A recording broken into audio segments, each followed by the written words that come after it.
Assalamualaikum warahmatullahi wabarakatuh.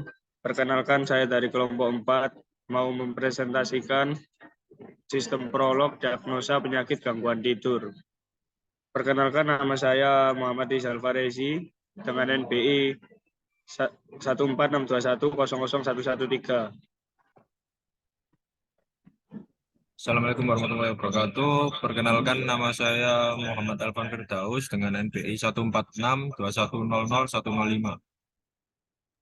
Assalamualaikum warahmatullahi wabarakatuh. Perkenalkan, nama saya Ibram Januar Prakastama, NBI 14621000091.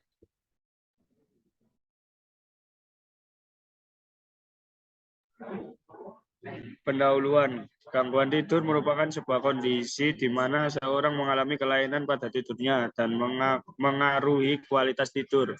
Waktu tidur yang tidak optimal menimbulkan beragam penyakit. Gangguan tidur memiliki banyak penyebab dan kondisi medis lainnya. Penyakit ini bisa menyerang remaja hingga pada usia 50 tahun ke atas, di mana di dalamnya ditemukan berbagai macam gejala. Sistem pakar ini ditunjukkan kepada seorang yang ingin mengetahui gejala gangguan tidur tanpa harus datang ke dokter terlebih dahulu. Deskripsi sistem. Keputusan akhir atau hasil diagnosa adalah sebagai berikut.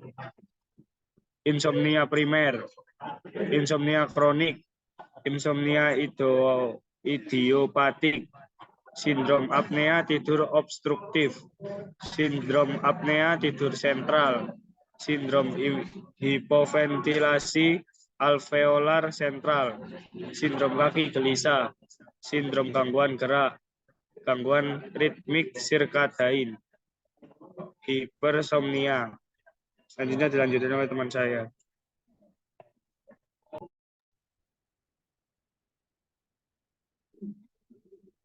Di sini ada N orograf di mana G1 bekerja sebagai untuk gejala dan P adalah hasil diagnosanya.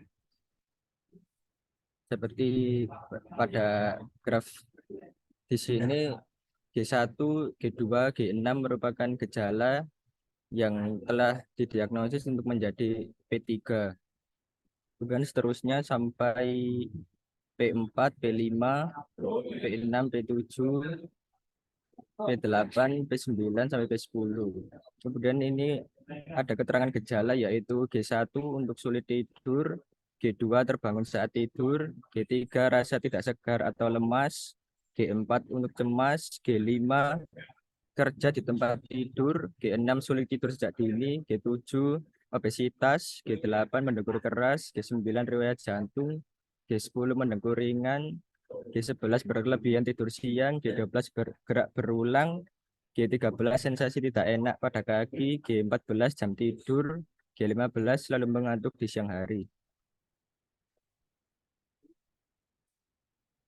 Kemudian ini ada rule yang telah dibuat, yaitu seperti tadi ada P1 untuk insomnia primer dengan gejala 1, gejala 2, dan gejala 3. Dilanjut insomnia kronik dengan G1, G4, G5, insomnia idiopatik G1, G2, G6, sindrom apnea tidur obstruktif G1, G2, G4, G7, G8, sindrom apnea tidur sentral G1, G2, G4, G9, G10, sindrom hipoventilasi alveolar sentral dengan G1, G2, G4, G7, G11, sindrom kaki gelisah G1, G2, G4, G13, sindrom gangguan gerak G1, G2, G4, G12, G13, gangguan ritme sirkadian G1, G3, G4, G11, G14, dan ada hipersomnia dengan G1, G2, dan G15. Ini ada pengujian sistem di mana akan dilanjutkan oleh teman saya, Mas Alvan.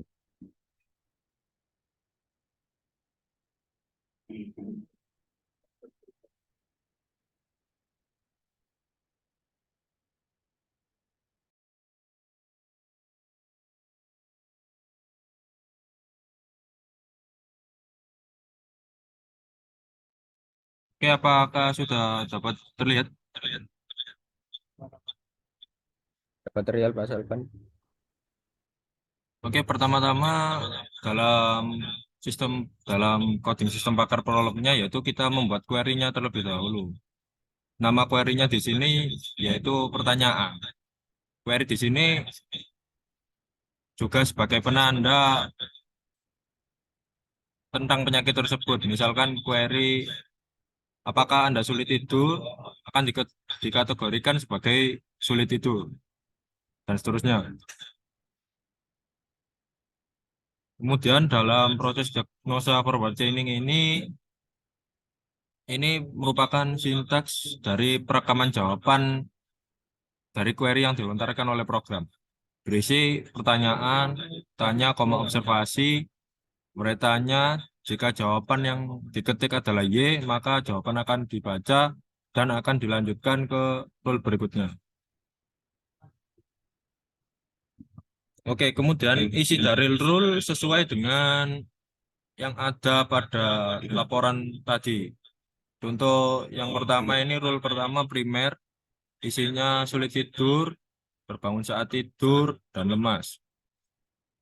Rule kedua kronik, berisi sulit tidur, cemas, kerja di tempat tidur.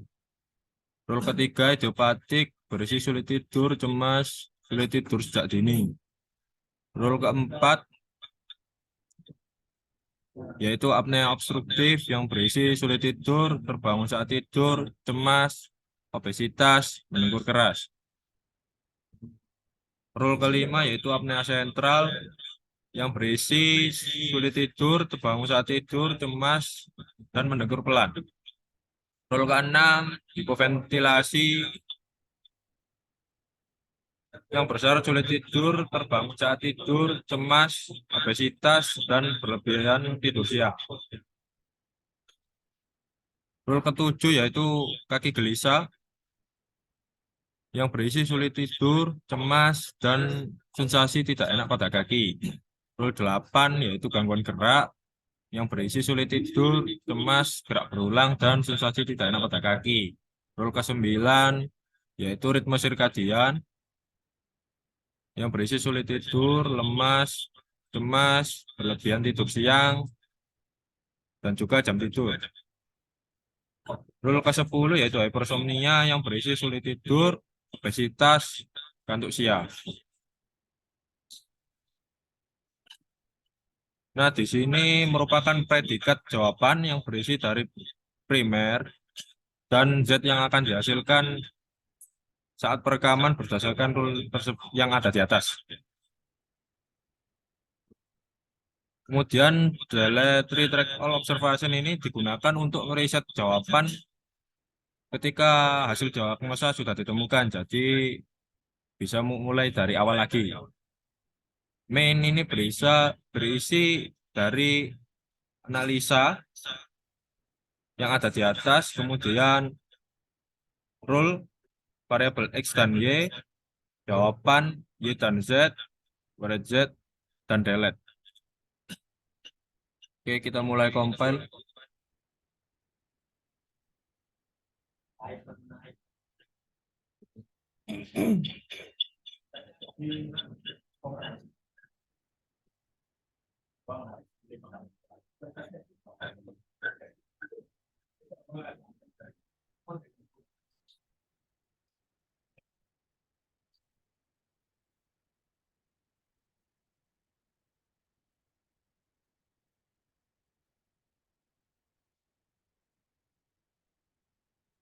Pertama-tama kita masukkan dulu main titik untuk memanggil query-nya tadi.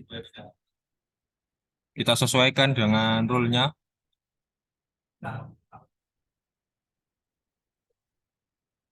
Yang pertama kita coba untuk dari insomnia primer. Sulit tidur, ya. Kemudian terbangun saat tidur dan lemas. Nah, sisanya tidak semua.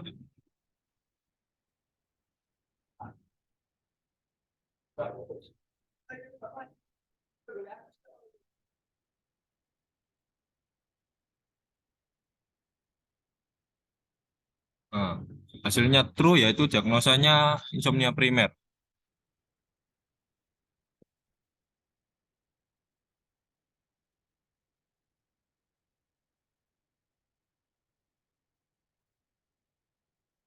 Nah, untuk uji programnya seperti yang tadi ditunjukkan, yaitu insomnia primer, sulit tidur, ya, dengan gejala sulit tidur, sering terbangun saat tidur, dan merasa tidak segar saat bangun tidur atau lemas. Untuk studi case yang lain juga berlaku sama. Oke, untuk metode inferensi saya serahkan pada Mas Rizal.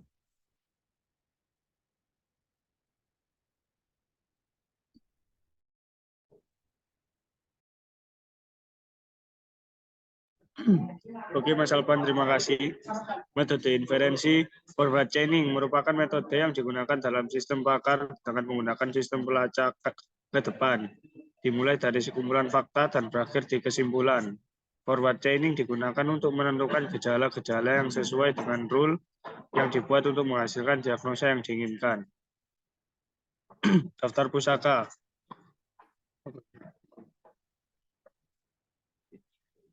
Berikut adalah daftar pusakanya.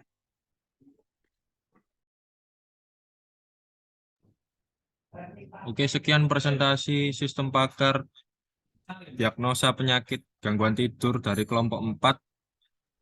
Mohon maaf apabila ada salah kata dan kurangnya informasi dalam presentasi kami. Assalamualaikum warahmatullahi wabarakatuh.